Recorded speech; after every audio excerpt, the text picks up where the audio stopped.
Thank you for being a friend. Travel down a road and back again. Your heart is true, you're a pal and a confidant.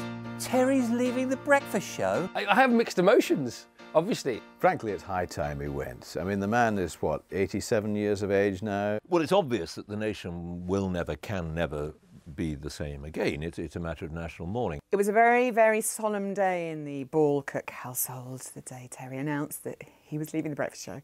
I cried. Quite frankly, I think a lot of people think it's time for him to go because he's just not really putting the effort in 2 hours a day. I can't actually envisage that Terry will leave the breakfast show. Wait, he does a breakfast show, does he? Oh, I've never heard him. Terry, for me, is like an anchor.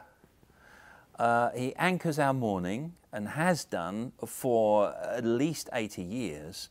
Terry's lasted this long because he's single-handedly trying to destroy every single guy he goes up against. I don't know if it's to do with the kind of relationships he builds with management.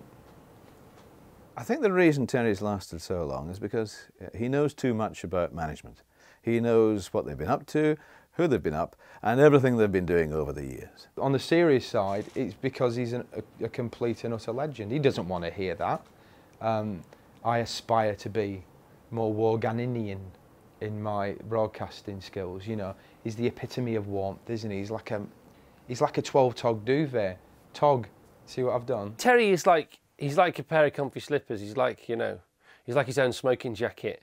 He's like a cosy fire on a warm day. You know, he's what you want on the radio. He oozes warmth, you know, his mellifluous tones and his welcoming manner. There have been mornings where I've been somewhere, I'm away from home, it's howling with rain, it's windy, and I'm just thinking, oh God, this is a grim day. And you put Terry on and suddenly you go, oh God, he's with me, that's all right then. He loves great music, he's hysterical, and I just think that's such a lovely, warm combination. I think that's why the nation has always embraced him as, you know, Uncle Tell. I think it's sad Terry's leaving because I always think when you turn the radio on and you can hear Terry's voice, you think all's well in the world. I'm not surprised because I think Terry knows that with my increasing popularity, if current trends continue, by the year 3092, I'll only be 7.5 million listeners behind him. So I think that finally weighed a bit heavy, he's having trouble sleeping. He's quit while he's ahead. If I could describe Sir Terry in 3 words, a jolly good chap. Terry Wogan in 3 words.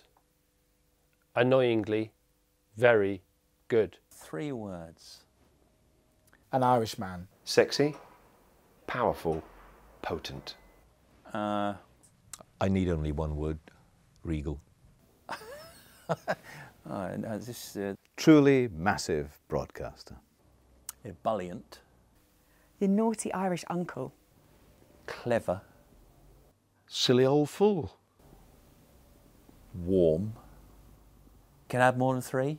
I hate to admit this, is that, you know, all the years I've competed against him, A, he's the best, and B, he's one of the nicest people I've ever met. Now, please, please, do not let this ever be heard by Wogan himself. I don't want him to know this ever happened, but between you and me, he is the governor.